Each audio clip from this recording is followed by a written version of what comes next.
ये हमारा 3 phase energy meter है, इसके कनेक्शन हम करके देखते हैं अभी। इसमें आपको एक चीज़ का ध्यान रखना है। पहली चीज़ यहाँ पे लिखा है 1S, यानी कि यहाँ पे क्या है, पहला टर्मिनल जुड़ेगा या रेड फेज जुड़ेगा, ठीक है, वो सप्लाई का जुड़ेगा, ठीक, बीच वाले की बात नहीं करेंगे। उसके बाद यहाँ पे है, यहाँ लिखा है 1L, यानी कि ये वाली टर्मिनल जो है ये लोड पे जाएगी। इससे आगे लिखा हुआ है 2S, यानी कि दूसरा फेज़ कनेक्ट होगा सप्लाई का। उससे आगे लिखा हुआ है 2L, यानी कि लोड पे दूसरा जो फेज़ है वो यहाँ से जाएगा। यहाँ पे लिखा हुआ है 3S, यानी कि सप्लाई का तीसरा टर्मिनल यहाँ पे लगेगा आकर के। और यहाँ से आपका लिखा है 3L, यानी कि ये लोड पे जाएगा। और यहाँ पे लिखा है 0S, 0 हमारा न्यूट्रल में होता है करंट, ठीक है। तो यहाँ से आप न्यूट्रल का इनपुट, सोर्स का इनपुट कनेक्ट करोगे, और वहाँ पे आपका लिखा है 0L, यानी कि वहाँ से आपका लोड पे न्यूट्रल कनेक्ट होगा। बीच में 3, 1, 2 और 3, ये 3 आपको दिखाई दे रहे होंगे कनेक्ट, जो स्ट्रिप लगी हुई है हमारी लोहे की, ये किस लिए लगी हुई है, यहाँ से आप ग्राउंड या न्यूट्रल कनेक्ट कर सकते हो, इसलिए आपको ये 3 दी है यहाँ पे, एक एरी, दूसरी एरी और तीसरी एरी, ठीक है। तो अब इसके कनेक्शन करते हैं। वैसे जनरली इनको अर्थ के लिए यूज़ किया जाता है, ठीक है। तो अब इसके कनेक्शन स्टार्ट करते हैं। सबसे पहले जहाँ पे 1S लिखा हुआ है वहाँ पे हम क्या करेंगे, रेड फेज़। जहाँ पे 2S लिखा हुआ है वहाँ पे हम क्या करेंगे, येलो फेज़। और जहाँ पे 3S लिखा हुआ है वहाँ पे हम क्या करेंगे, ब्लू फेज़ कनेक्ट करेंगे। तो जल्दी से इनको कनेक्ट करते हैं। पहले वाला हमने 3 फेज़ जो है, तीसरे वाला ब्लू फेज़ है वो कनेक्ट कर दिया। उसके बाद यहाँ से हमने येलो वाला फेज़ कनेक्ट कर दिया, और इसी तरीके से आपने क्या किया है, रेड वाला फेज़ भी कनेक्ट कर देना है।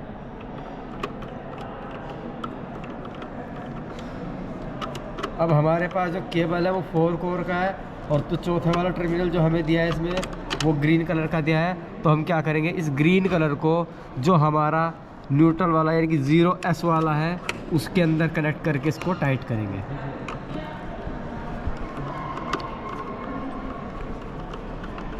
ठीक है, इस तरीके से क्या कर दिया आप, हमने इसको कनेक्ट कर दिया है। अब हम क्या करेंगे टेस्टिंग के लिए कि हमारे कनेक्शन सही है नहीं है, उसके लिए हम क्या करेंगे, इसमें एक बार इनपुट सप्लाई को लगाते हैं। अभी हमने क्या किया है, सिर्फ इसमें जो हमारा 3 फेज़ का एनर्जी मीटर है, इसमें जहाँ पर S1, 2S और 3S लिखा हुआ था, ठीक है, वहाँ पे हमने R, Y और B कनेक्ट किया है।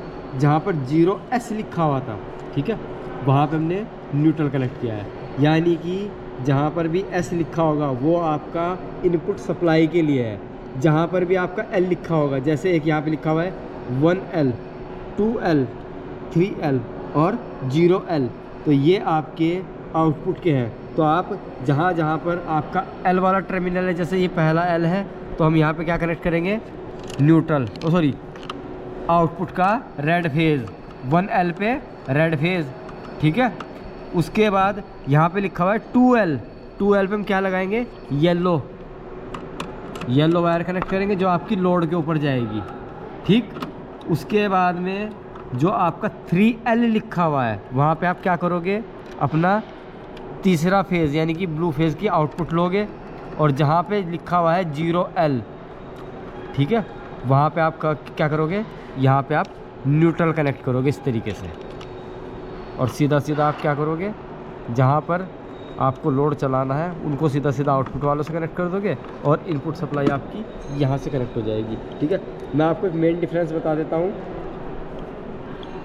जो सप्लाई आप दोगे, जो पोल पे से आपके पास में आएगी, ठीक है, उसको मीटर के अंदर S से रिप्रेजेंट किया जाता है। जिस तरीके से इसमें 1S, 2S, 3S, यानी कि ये पहला सप्लाई का, दूसरा सप्लाई का और तीसरा सप्लाई का टर्मिनल है, और ये न्यूट्रल वाला सप्लाई का टर्मिनल है क्योंकि 0S लिखा हुआ है। और जहाँ पे आपका 1L, 2L, 3L और 0L लिखा हुआ है, ये आपके सब लोड के लिए है। तो यहाँ पे आप लोड के यानी कि आउटपुट के जो वायर है वो आप यहाँ पे कनेक्ट करोगे। तो उम्मीद करते हैं आपको समझ में आया होगा।